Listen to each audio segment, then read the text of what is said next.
Hello and welcome to bouncing knowledge.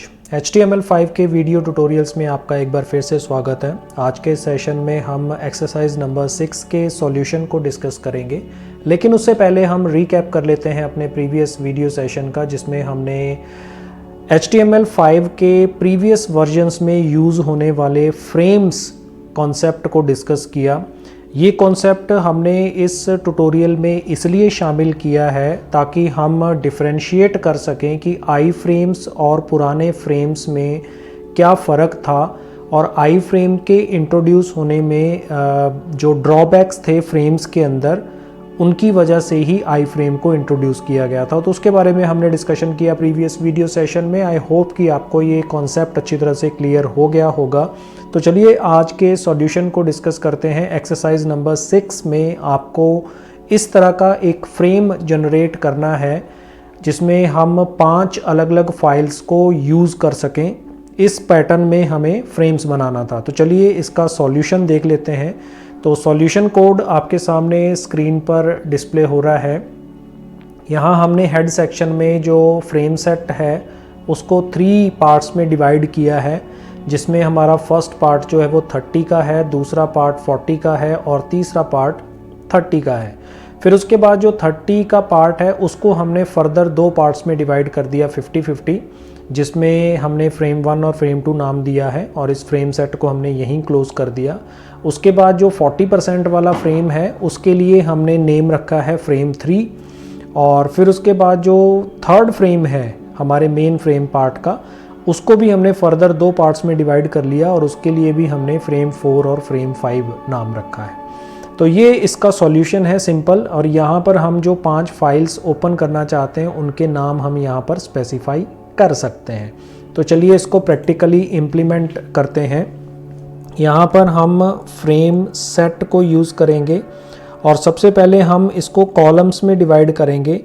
और part क्या रहेगा 30%, फिर उसके बाद 40% और बाकी थर्ड 30% का। और इस फ्रेम सेट के अंदर हम यहाँ पर जो पहला पार्ट है उसको फिर दोबारा डिवाइड कर रहे हैं। फ्रेम सेट यूज़ किया और इसको हम रो वाइज डिवाइड करेंगे, और इसके पार्टीशन होंगे 50,50। 2 पार्टीशन हमने डिवाइड कर दिए, और इसके अंदर हम 2 फ्रेम्स यूज़ कर रहे हैं। तो यहाँ पे हमने यूज़ किया फ्रेम SRC = 2, और यहाँ पर हम सपोज़ एक फ़ाइल ले लेते हैं, कोई भी फ़ाइल सपोज़ हमने ली 6.jpeg, ये फ़ाइल हमने यहाँ पर स्पेसिफाई कर दी, और उसके बाद नेम रख दिया हमने इस फ्रेम का F1। ये हमारा पहला फ्रेम क्रिएट हो गया।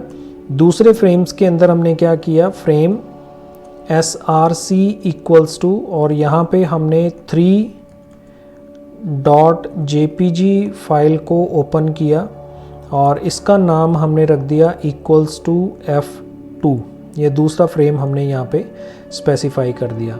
इस फ्रेम के अंदर हम यहाँ पर हमारा जो 40 का पार्टीशन है उसके अंदर हम क्या कर रहे हैं, फ्रेम SRC = 2, और यहाँ पे सपोज़ हमने लिया धोनी.jpg फाइल को ओपन किया, और इसका नेम हमने रख लिया फ्रेम 3। ये हमारी तीसरी फाइल हो गई। और उसके बाद जो नेक्स्ट पार्ट है, नेक्स्ट पार्ट के अंदर हमने क्या किया, यहाँ पर हम एक और फ्रेम क्रिएट कर रहे हैं, फ्रेम सेट, और उसके बाद यहाँ पर हम ले रहे हैं इसको भी रो वाइज, रोज़ = 50,50% का ये पार्टीशन हमने क्रिएट कर दिया। और इसके अंदर हम पहली फाइल ले रहे हैं फ्रेम SRC = 2, यहाँ पे हमने लिया सपोज़ विराट.jpg, और इसका नेम हमने रख लिया सपोज़ F4, चौथा फ्रेम।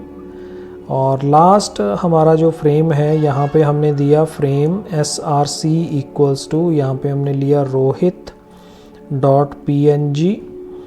और यहाँ पे हम नेम दे रहे हैं इसको F5। तो ये 5 फाइल्स हमारी क्रिएट होगी। इसको सेव किया, और सेव करने के बाद हमारी जो फाइल का नाम है वो है 26 एक्सरसाइज 6।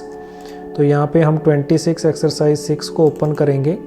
ओपन करने के बाद हम देखते हैं कि हमारे पास क्या रिज़ल्ट्स आते हैं। तो यहाँ पे ये 2 फाइल्स हमारी ओपन नहीं हो रही हैं, तो इसका रीज़न क्या है कि हमारी फाइल्स के नेम में कुछ प्रॉब्लम हो सकती है। तो 3 जो है वो JPEG है और जो 6 है वो JPG फाइल है।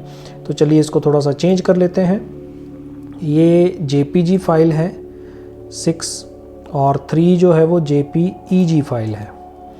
जस्ट ये चेंज करना था, सेव किया। सेव करने के बाद हम इसको रिफ़्रेश कर लेते हैं। रिफ़्रेश करते ही हमारे सामने जो आउटपुट है वो यहाँ पर इस तरह से जनरेट हो रहा है। तो ये ताजमहल की फ़ोटो यहाँ पर आ रही है और इसमें भी ये पिरामिड की फ़ोटो है, धोनी की फ़ोटो है और यहाँ पर ये विराट की फ़ोटो है और इधर रोहित शर्मा की फ़ोटो यहाँ पर डिस्प्ले हो रही है।